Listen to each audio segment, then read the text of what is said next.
Bye-bye.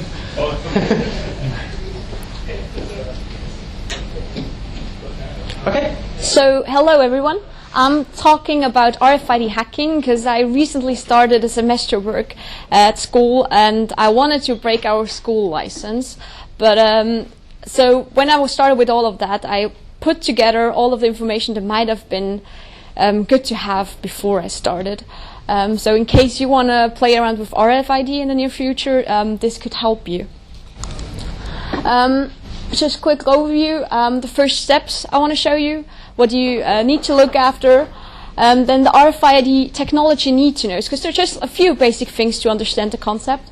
Then what else is possible afterwards. And then I put together a few RFID readers and what the differences are and what might be possible or good for you to use. And I put them in some nice groups, and those groups that I put here together and all of the information is actually, it's really not a full list of all the possibilities. This is just the stuff I stumbled upon. So what you first need to define is what is your goal. Because if you just want to build your own home RFID system, which many people seem to do, you do need different specifics and different features than if you want to, for example, read a card that you have. And also if you want to learn about the technology, you might want to choose a different reader than if you want to hack a card. Also, there are many different standards available, and they have different features. So, for example, there are more complicated ones with more memory to store stuff on, but they also do have different encryptions available on those cards. And for example, the d3sre cards, the MyFair d3sre ones, they have a chip involved, so it's actually quite heavy to break that because it does have more features. What I'm now focusing on are the ones on high frequency, the 13.56 megahertz ones, the 1K MyFair. They are also part of the ISO 14443 standard, and this is one type of card that is mostly distributed, and it's like the one most used out there. So it's very possible that if you got a MyFair card from some vendor, that you got one of those. Now about this card. It does have 16 sectors. Each does have 4 blocks.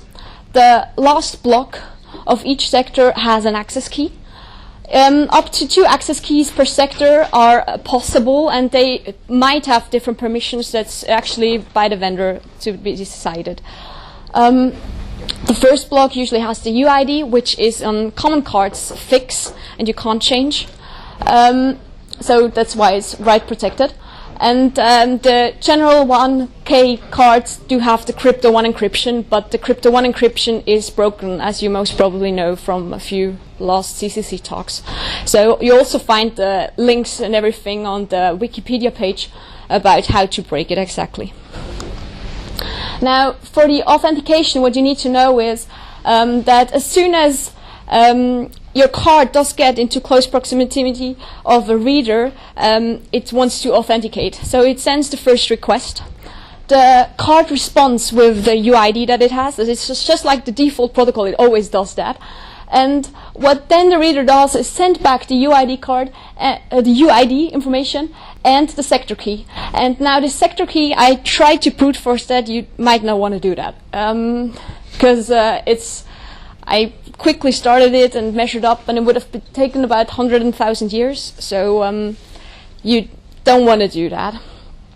But as soon as you have the right sector key, the card sends back the information from that sector that you specifically asked for. And afterwards, it's possible to send further information, or ask for further information, or to send further comments.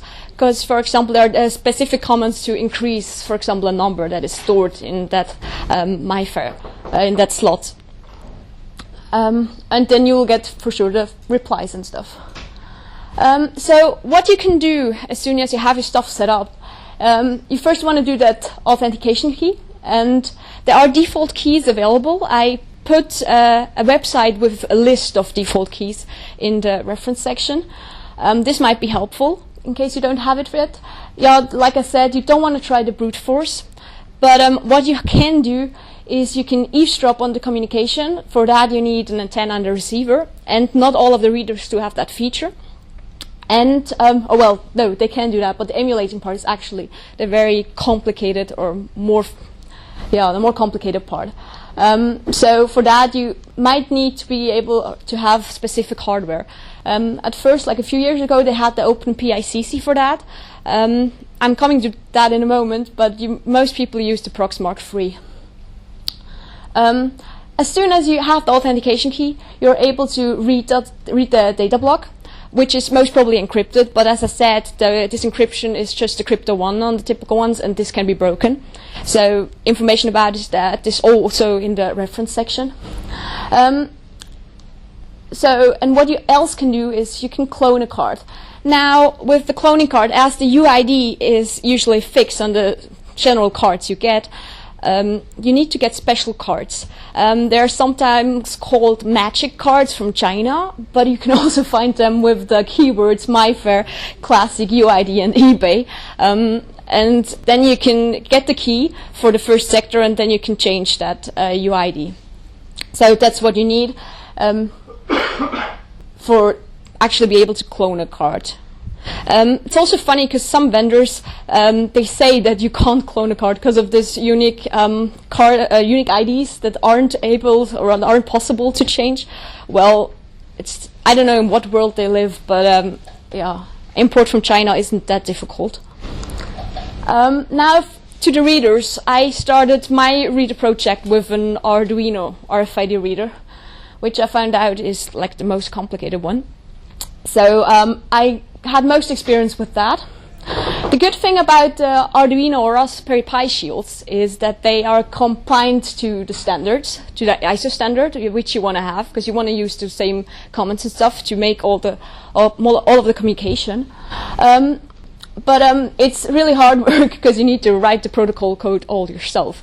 It's possible that some people put stuff up on GitHub, but you need to really look for that and might need some luck. But though I found out that, for example, the XP reader is sold by Ada as well, Lady Ada and her Ada shop, and she does have a GitHub webpage also with a lot of code. So you might want to start look there first. Some of the readers do have hardware limitations, which is nasty if you only find that out afterwards. Because, for example, the Seed Studio RFID module, if you want to read the data section, it does have hardware limitations where it only reads 80 bytes and not the 256 that would be available, which is a little sad. And the quality of the documentation, it really does vary. You need to make sure first to find out if you have a good documentation available and how good the whole reader is developed still, so you don't hang on the wrong places afterwards. Now the intermediate readers, I call them, because they are a little more expensive, but also they have a little more support there. And so the ACR 122U is the one that is used with the backtrack manuals. I'm not sure if you saw them, but this card reader has been proven to be working and is working with the drivers and everything, so it's probably easy to set up. I once installed the stuff for the Open PCD reader. It's the one that is famous from all the CCC talks. Well, the problem with that one I had was that it was only running on 32 bits architectures. And I think they now build up all the new versions, so they're now on version 2, which is also able to emulate tags. The first version wasn't able to do that, if I remember right. And they now have like trainings available that they make at different conferences, and they also have a live system that you can just boot into, which makes the whole driver part really easy to get started. And it's not that much more expensive than the Arduino ones, so it's probably good to have a look at. And just the prices are the ones from the country that the reader is originally from, so that's why I kept them like this. Now the Proxmark 3 is the one that I call the deluxe version, because it doesn't only have the biggest, the most features. It does have a big active community. It supports different frequencies like high and low frequency depending on the antenna you use. You can get them separately. It also supports emulating, cloning, and eavesdropping, and it does have a really nice forum where you can discuss with other people what experiences they had, and if you have issues with setting anything up, they can basically help you. But it's also the most expensive one. So you might get bundles at different stores, but this is the one you're gonna pay most for. Although this price now is for the enclosed version. If you want to have the one without the body around, it's quite a bit cheaper there. So you might want to have a look at that. And it really gives you the most options, so that's a good reason to stick for that one. And here are the references. I put those papers all together because they were helpful to me. They were explaining a lot of the basics and stuff behind to be able to crack stuff. And you might just want to go through that in case you're interested. So I'm already done. Do you have any questions? Yes? Did you do any tests, like just using a $10 SDR USB stick to see if you could eavesdrop on your RFID communications? No. I actually just had my Arduino set up at home and the student license and everything, and I tried playing around with that mostly. And I didn't get to the whole public readers yet because I'm officially not allowed to do that. So I'm probably going to shift my focus of the talk or of the study that I do towards an RFID game. Because that might be easier with the NDAs, and yeah. How practical is the eavesdropping? What sort of kit would you need for that? Well, the eavesdropping, the biggest problem is probably the antenna and how far you can reach. And there are different antennas, also privately built, that are able to support longer length than the ones officially allowed. But that's probably up to your imagination. And there have been many talks that have proven that it's possible to read that information over more or bigger distances. Yes? If there was one kind of reader that you would suggest for someone who's looking to get into RFID, which of the suggestions would you go for? Well, if you want to learn about the protocol, then I would go for the Arduino still. The XP one actually, because it does have a really nice documentation and with nice scripts ready to use, and also like a nice forum as well with ADA. And but if you want to have it easy and just get the job done, then I would go with the Proxmark 3. Yes. What's the legality of all this in terms of public space eavesdropping? Because that hasn't been mentioned at all here. I mean, obviously people shouldn't be doing that. Well, are there any laws in the UK or EU for this? I don't know about the UK laws because I'm not from here.